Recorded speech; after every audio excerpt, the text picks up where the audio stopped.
Bismillahirrahmanirrahim. Assalamualaikum warahmatullahi wabarakatuh.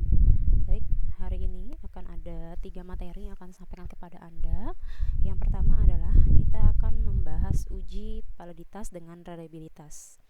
Kemudian yang kedua adalah penyajian data deskriptif dengan grafik.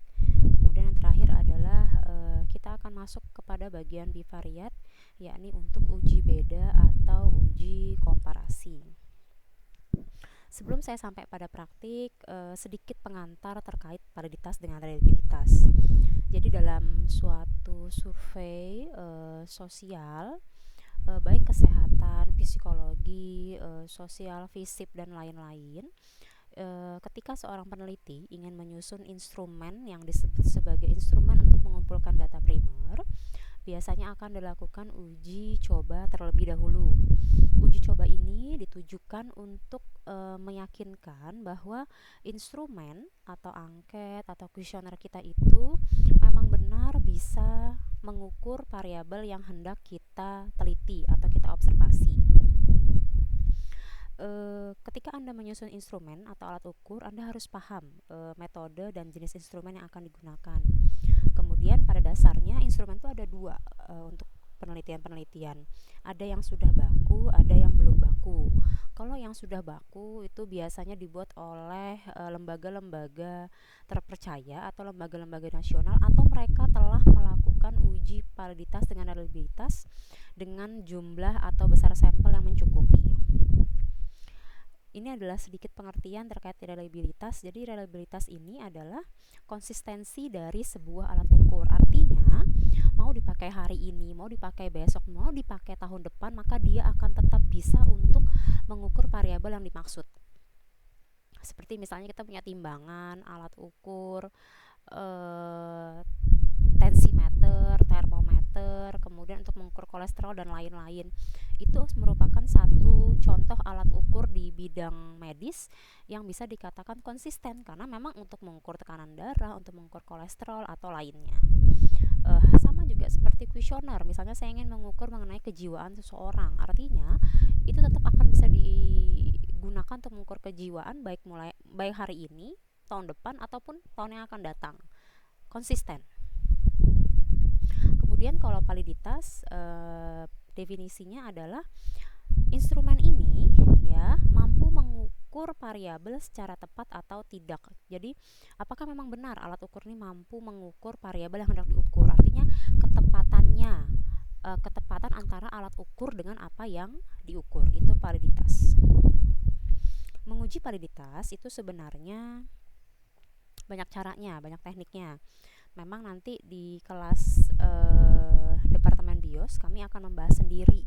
Jadi ini menjadi satu MK sendiri. Jadi memang tidak akan cukup hanya untuk membahas di dalam satu materi perkuliahan. Tapi paling terkenalnya adalah uji validitas ini menggunakan uji bivariate Pearson atau Pearson Product Moment, atau juga bisa menggunakan corrected item total correlation, yang dimana fungsi ini bisa kamu temukan di perangkat lunak statistik. Tapi sebenarnya menguji validitas ini tidak bisa sederhana itu. Jadi validitasnya ada validitas konstruk, validitas muka, validitas isi, dan lain-lain. Kemudian menggunakan rumus-rumus tertentu untuk menghitungnya. Kemudian ada keterlibatan ahli atau orang yang expert. Nah, kalau kalian di sini masih reguler, maka kita akan nanti mempraktikkan menggunakan perangkat lunak statistik saja. Ini adalah bivariate Pearson. Jadi contoh sini saya berikan sedikit contoh saja. Jadi merupakan pengujian dua sisi dengan taraf signifikansi 0,05. Kemudian nanti yang akan kita bandingkan adalah nilai R-nya. Jika nilai R hitung dari per item itu lebih besar daripada R tabel, berarti kuesioner kita atau instrumen kita itu valid ya. Tetapi jika kurang, maka skornya dinyatakan tidak valid. Ini adalah contoh instrumen penelitian baku. Jadi ada alat ukur resiko jatuh lansia dengan skala jatuh Morse atau MFS. Kemudian ada alat ukur tingkat depresi dengan Geriatric Depression Scale. Nah, sekarang kita akan masuk ke praktiknya. Baik, di sini saya punya data ya. Jadi ini adalah data pertanyaan dengan interval rasio. Ini merupakan tema penelitian pada sebuah organisasi. Jadi faktor-faktor organisasi yang mempengaruhi kepuasan kerja. Jadi ada 5 item pertanyaan kepuasan kerja dan faktor organisasi yang diwakili oleh 10 item pertanyaan. Sehingga kalau kita lihat di variable view-nya dia ada key sampai 15. Bagaimana caranya? Caranya adalah kita analyze. Kemudian kita membuka reliability analysis ya. Nah, di sini kita menemukannya pada scale. Baru pilih di sini. Nah, semua item pertanyaannya ini kalian pindahkan ke kotak di sebelahnya. Seperti ini.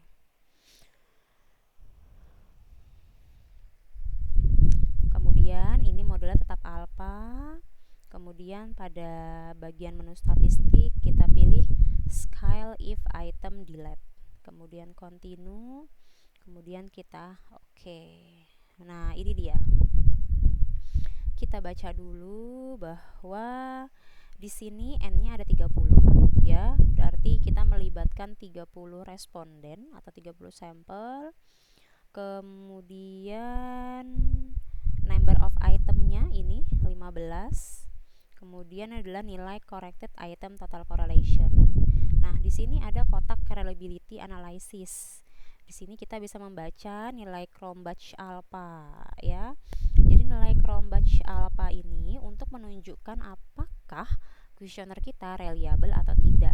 Jadi dia tidak ada ketentuan table, tapi memang semakin mendekati angka 1 maka semakin baik nilai R itu, nilai Cronbach alpha itu. Memang dianjurkan berada di atas 0,6 atau 0,7. Nah, nilai kita ini adalah 0,84. Untuk reliability dari konstruk kepuasan kerja, maka kita bisa katakan bahwa semua pertanyaannya reliable. Kemudian di sini kalau dengan N30 kemudian kita menggunakan nilai R, maka nilai R table itu adalah 0,361. Nah, kita bisa lihat di sini item-item mana sajakah yang lebih besar daripada 0,361.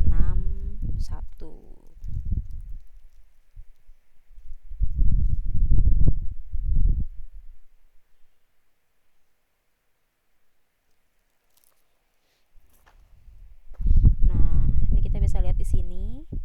Ternyata Q5 tidak valid. Kemudian 361 lagi, Q11 tidak valid, Q15 tidak valid. Nah, kalau dalam kondisi kita memiliki banyak instrumen ya, kemudian memang itu sudah bisa mewakili semua variabel, boleh saja item-item ini di-delete. Yang ini dan ini di-delete. Dan kalau kita mendelete ini, maka biasanya nilai yang lain akan naik dan nilai Cronbach alpha-nya juga akan naik. Tetapi itu semua tergantung lagi pertimbangan dari expert. Apakah nanti 3 item ini ketika dihapus tidak akan mengganggu item-item pertanyaan yang tadi, atau memang sebenarnya pertanyaan ini tidak tepat untuk mengukur variabel yang hendak kita ukur. Nah, ini adalah tabel R yang dipergunakan. Nah, kalau N kita 30 ya, kemudian kita menggunakan level signifikan 5%, maka nilai R yang kita gunakan untuk menentukan perbandingan R hitung dengan R table adalah 0,361. Kemudian tadi saya mau menunjukkan lagi uji reliabilitas. Kalau tadi kita menggunakan pendekatan Cronbach alpha ya, di sini dengan alpha, sekarang kita bisa menggunakan split half. Nah, split half ini adalah nama lain dari metode Spearman-Brown. Jadi Spearman-Brown ini artinya formula komputasi di mana estimasi reliabilitas yang dibelah menjadi 2 bagian yang relatif. kita bisa lihat di sini ada tabel reliability statistiknya, ada part 1, ada part 2. Jadi di sini menunjukkan nilai item variance part 1 dengan part 2. Kalau yang tadi kita menggunakan bantuan koefisien korelasi dari Cronbach alpha karena memiliki nilai koefisien reliabilitas yang lebih tinggi daripada koefisien reliabilitas Spearman-Brown. Ini bisa menjadi rendah karena memang adanya asumsi homogenitas antara belahan. Bisa kamu bandingkan di sini part 1-nya 0,783, part 2-nya 0,634. Tapi kalau tadi kita menggunakan yang Cronbach alpha, dia mencapai 0,840. Jadi sebenarnya ini adalah cara-cara yang memang kalau pada buku ada yang menggunakan Guttman, ada yang menggunakan paralel dan lain-lain. Nah, di sini saya memperkenalkan hanya dua, alpha dengan split half atau Cronbach alpha dengan koefisien reliabilitas dari Spearman-Brown. Untuk uji validitas itu saja yang bisa saya berikan. Latihannya akan menyusul.